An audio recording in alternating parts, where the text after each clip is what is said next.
Assalamualaikum warahmatullahi wabarakatuh. Pada video kali ini, Ibu akan membahas sifat koligatif larutan non-elektrolit.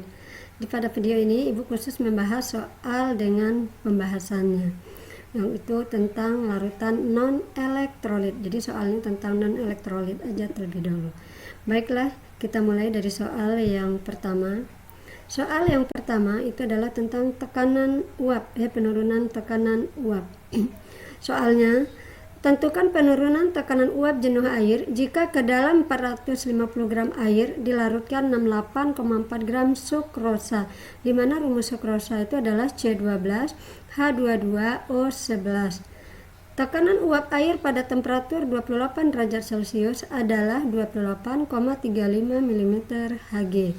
Nah, di sini kita buat dulu yang diketahui. Apa aja yang diketahui? Ada 450 gram air, berarti itu adalah massa pelarut.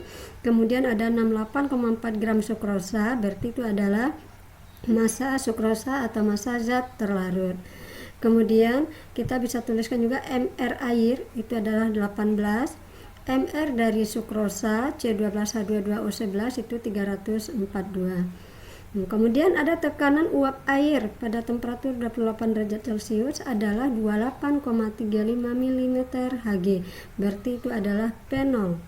P0-nya 28,35. Kemudian yang ditanya adalah delta P, penurunan tekanan uap. Maka rumus yang kita buat adalah delta P sama dengan P0 dikali XT. Nah, di sini P0-nya udah diketahui 28,35, XT-nya yang belum. Maka terlebih dahulu kita cari nilai XT-nya. Nah, apa rumus XT? XT sama dengan NT per NT ditambah NP. NT itu adalah mol zat terlarut, sedangkan NP itu adalah mol zat pelarut. Di sini terlarutnya itu adalah sukrosa dan pelarutnya air. Maka masing-masing kita cari dulu nilai NP dan NT-nya. Nah, untuk menghitung nilai NT, kita masukin nilai NT-nya.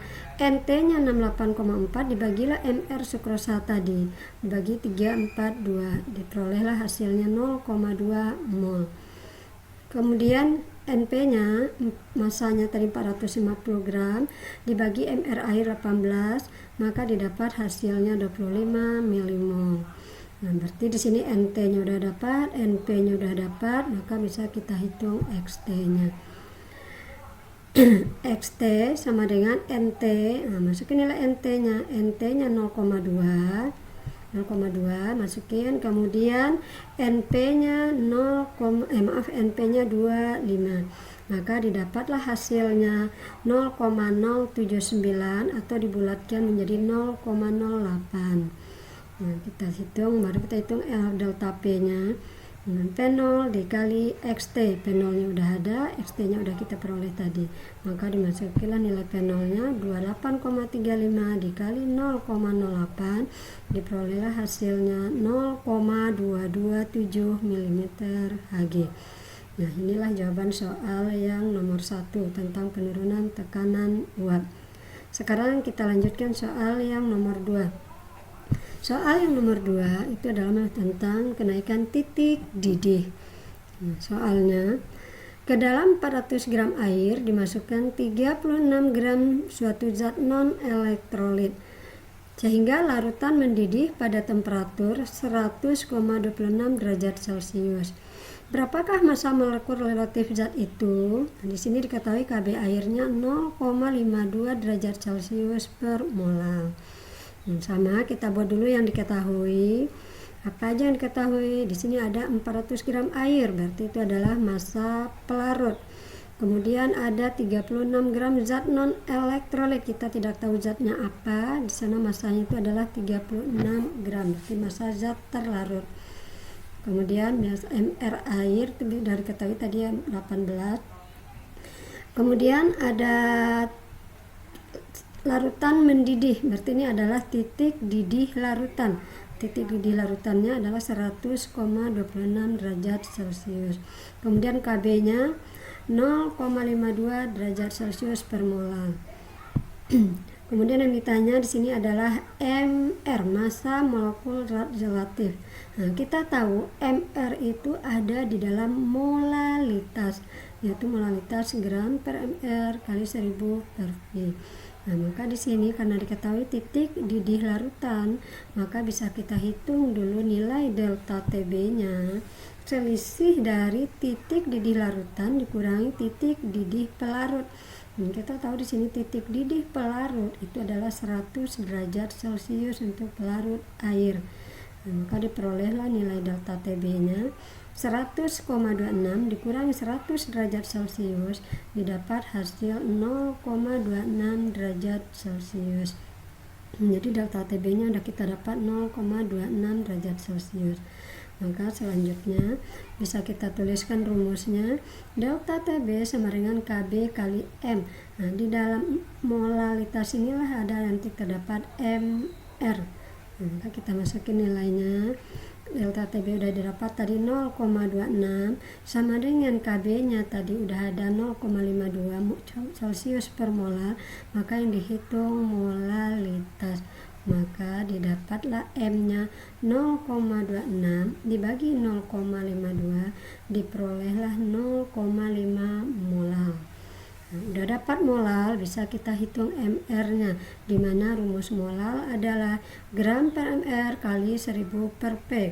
Kita masukin nilainya, molalnya ada 0,5, gramnya jamu terlarut tadi 36, dibagi mr yang mau kita cari 1000 per pelarutnya 400.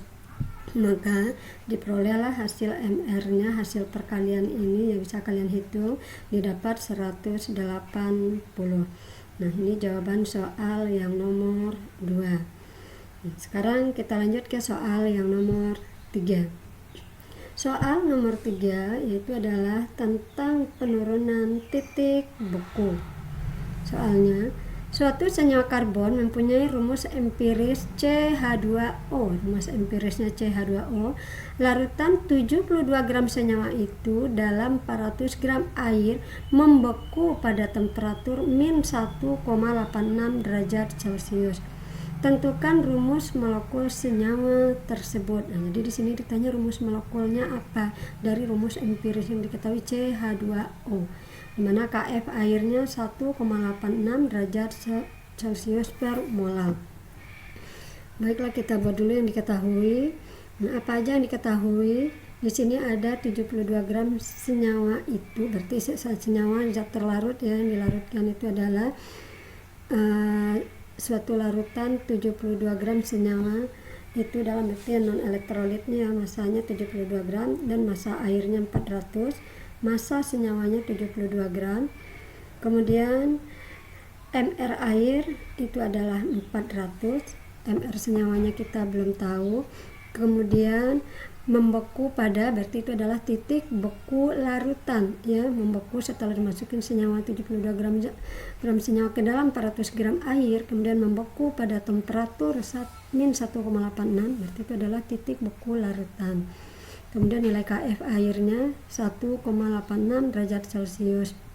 Maka di sini yang ditanya adalah rumus molekul CH2O. Nah, kita jawab. Di sini berarti MR dulu yang akan kita hitung. MR itu ada di dalam molalitas. Maka kita cari dulu nilai delta TF-nya karena ada di sini titik beku larutan. Nah, untuk mencari selisih atau delta TF penurunan titik bekunya itu adalah titik beku pelarut dikurangi titik beku larutan. Ya, jadi jangan sampai terbalik ya, karena titik beku pelarut yang lebih tinggi nilainya daripada titik beku larutan. Nah, di sini titik beku pelarut itu adalah 0 derajat Celcius untuk air, dikurangilah titik beku larutan tadi min 1,86, maka diperolehlah hasilnya positif 1,86 derajat Celcius. Nah, kemudian baru kita buat rumus delta TF-nya, Kf dikali M. Nah, maka delta TF-nya udah didapat 1,86, Kf-nya juga diperoleh 1,86 Celcius per molar. Maka bisa kita hitung M-nya. M sama dengan didapatlah 1,86 dibagi 1,86 diperoleh hasilnya 1. Maka baru kita cari nanti MR-nya menggunakan rumus molal sama dengan gram per MR kali 1000 per P. Kita masukin nilai molalnya. Molalnya 1, masanya tadi zat terlarutnya 72 gram, MR-nya yang akan kita cari, kita misalkan MRF dikali 1000 per P. Maka diperolehlah ya, ini dibagi 1000 bagi 400 itu 2,5. Didapatlah nilai MR-nya ya 72 kali 2,5 itu adalah 180. Jadi itu MR dari molekul zat tersebut ya, dimana rumus empirisnya CH2O. Jadi kita tulis CH2O, rumus empiris tadi kita buat dikurungin kali N, itu jumlah massa molekulnya adalah 180. Nah, kita hitung masing-masing nilai dari ARC. ARC 12 dikali N 12N, ARH nya 1 karena ada 2 jadi 2N, ARO 16N sama dengan 180. Maka didapat 30N sama dengan 180N sama dengan 6. Nah, udah dapat nilai N nya 6, kita gantilah N yang tadi 6 di sini ya. Maka rumus molekulnya diperoleh CH2O, N nya kita ganti 6, maka didapatlah C6H12O6. Maka inilah jawaban soal yang ketiga. Rumus molekul senyawa tersebut adalah C6H12O6. Udah cukup sampai di sini, hanya ada 3 soal. Mudah-mudahan apa yang Ibu berikan ini, yang Ibu jelaskan ini bisa kalian mengerti dan bisa paham dan bisa untuk mengerjakan soal latihan berikutnya. Ibu sudahi dengan Assalamualaikum warahmatullahi wabarakatuh.